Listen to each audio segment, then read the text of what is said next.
After Kevin, Lily, and their friends got out of the limo, Jason let the group of men get in so they could drive them to the hospital.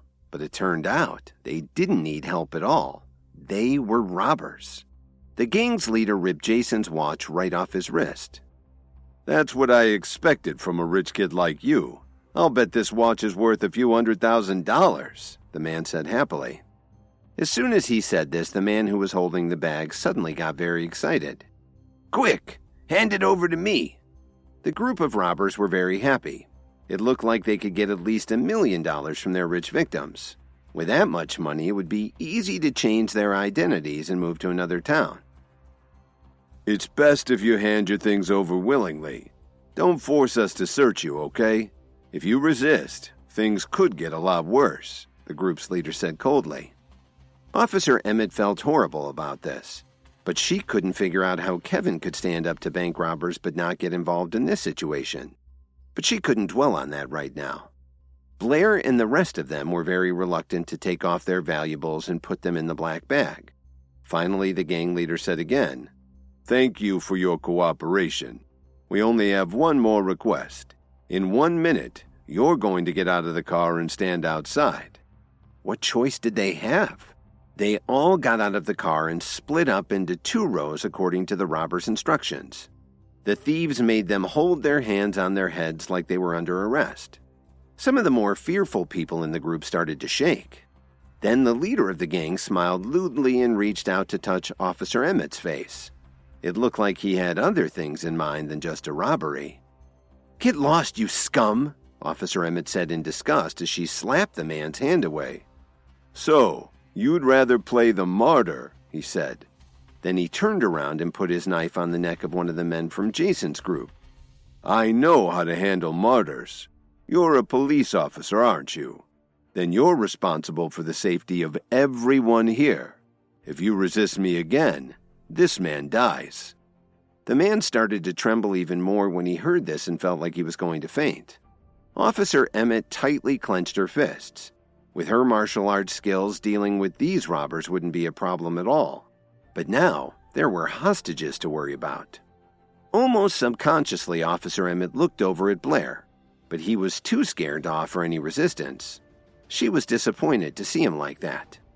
The leader was very pleased with himself. He reached out to touch Officer Emmett again, but as he extended his hand, someone seized it firmly. "Who the hell are you?" the man roared as he turned his head to see who had grabbed his wrist. "If you're going to rob us, then just do it and move on. Try anything else and you'll regret it," Kevin warned him. After Kevin had left with the others, he asked Dalton to protect Lily, Phoebe, and Miranda so he could run back to the limo. "Do you have a death wish?" the man yelled furiously. Then he slashed at Kevin with his knife. Kevin grunted and gave the man a quick, powerful sidekick in the gut, sending him flying 10 feet away. "You guys are the worst robbers I've ever seen," Kevin scoffed.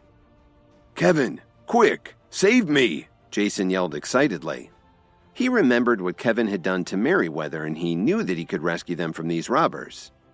"You should have kept running instead of coming back here to die," the man growled as he got up from the ground.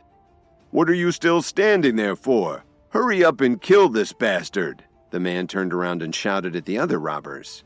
Hearing this, they immediately rushed towards Kevin.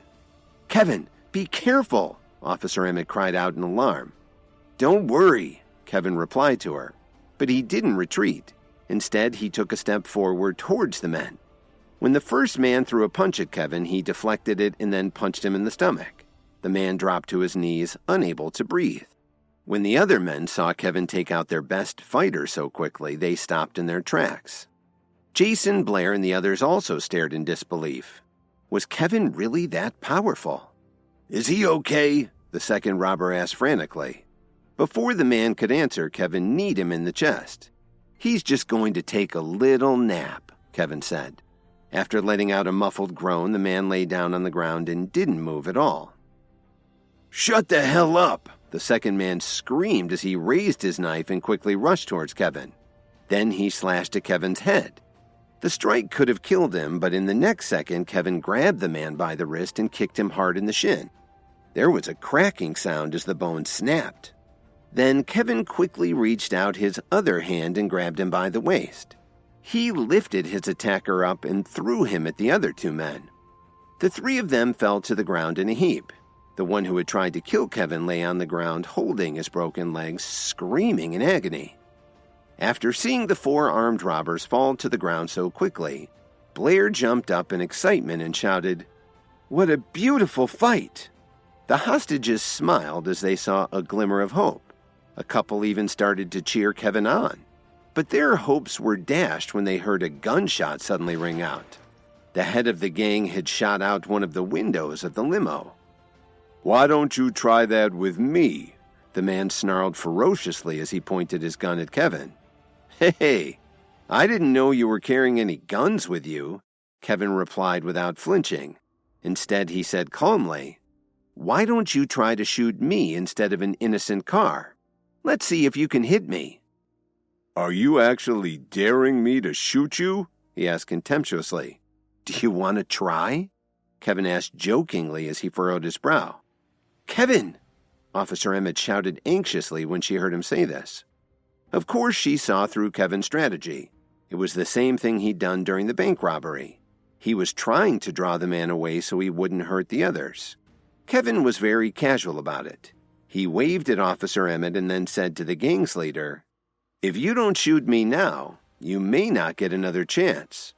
The man shouted as he pulled the trigger. As the gunshot rang out, blood burst from Kevin's shoulder. Fortunately, it wasn't in a vital organ. Kevin grunted and his face turned pale. The man yelled again. He didn't want Kevin to get off so easily. Just as he was about to fire a second time, Dalton showed up and grabbed the man's arm forcefully. Then he gave him a solid punch to the head. The man dropped immediately to the ground unconscious. "Kevin!" Lily and Phoebe exclaimed almost at the same time as they quickly ran over to him. "Are you okay?" Dalton called out in concern, but then he saw the other two men getting up off the ground. Dalton shouted as he clenched his fist and ran toward the two men. He knocked them both out in two swings. Just then, the one whose leg Kevin had broken pulled a pistol out of his pocket. Perhaps it was because he was in such pain from his broken leg, but he wasn't able to steady the gun when he fired it, and he ended up shooting Kevin in the back. "Damn it!" Dalton shouted when he saw this. He ran over to the man and kicked the gun out of his hand. Then he knocked him out cold. That's when Kevin fell to the ground. While he was unconscious, Kevin felt like he was having a long dream. When he woke up, he found himself in a hospital. "Kevin, you finally woke up," Lily said excitedly as she grabbed his right hand. She had been at his bedside all night. "How long have I been unconscious?" Kevin asked. His face still looked very pale. "You've been here for a day and night," Lily sobbed. During the whole time, Lily had been afraid that Kevin would never wake up. "Kevin, promise me one thing. In the future, if we ever get in the same situation again, don't be so brave, okay? The doctor said the bullet struck close to your heart, less than 2 inches away." Lily's voice became softer and softer as she spoke. Her eyes were red from all her crying. "Lily, please don't cry. If you cry, you'll just make me sad," Kevin said with a bitter smile. He knew that he had to do what he did to keep the others from being hurt. "I don't care. You must promise me. If something happened to you, I don't know what I'd do," Lily said shyly. Hearing this made Kevin happy. "Okay, I promise," Kevin said as he forced a smile. "I'm sorry I scared you." After a moment, he said, "Let me give you a kiss." "I don't want to," Lily said as she immediately stopped crying and took a step back from the hospital bed. Kevin shook his head in confusion. Then he looked around the room and asked her, "Lily, where are we? I didn't know hospitals around here were so luxurious." "This is a private hospital opened by the Steele family. Speaking of which, you really have to thank Dalton Steele. If he hadn't invited the best doctor, your surgery wouldn't have gone so smoothly," Lily told him. She was still afraid he wouldn't survive the shooting. "Where's Dalton now?" Kevin asked. Of course, Dalton hadn't forgotten him, but he had some preparations to take care of. "It's his grandfather's birthday in 2 days," Lily explained. "Dalton is busy taking care of the guests in his home. He also said that when you wake up, I should give him a call. As Lily spoke, she took out her phone. Kevin looked up at the ceiling. Even though he'd just been critically injured, he was grateful to have made a friend like Dalton. After Lily finished the call, Kevin asked her, "Do you know where Dalton's home is?" "Why? Do you want to go over there?" "I think you need to recover from your injuries." "Anyway, he just said that he'd be right over," Lily said worriedly. While this was going on, Mitchell Cook, Adriana Wright, and the other three were sitting together in a private room in the Whistler Hotel. They were discussing their plans for an ecological garden. They were interrupted by the crash of the room's door being kicked open. Thomas Williams, Kevin's uncle, looked at them with a furious expression in his eyes. "Who the hell are you? Get out of here immediately!" Cook shouted fiercely. "Who do you think you are? How dare you yell at me?" Thomas Williams growled at him. "You're just Kevin's flunkies. What are you doing eating in such a nice hotel?" Mitchell was irritated to hear him talking like this. "Who the hell are you? How dare you behave so shamefully in my hotel?" "My name is Thomas Williams," he said proudly. "If Kevin were here, he'd have to answer to me. That gives you an idea of my importance." Adrian and the others looked at each other in disbelief when they heard him say this. They knew right away who he was. "So what if you're from the Williams family? This is Chicago, not New York. You're a long way from home," Emo Squire said seriously. "Is that supposed to be a warning?" Thomas said gravely. "Take them all away. Let's see how long Kevin survives without his buddies."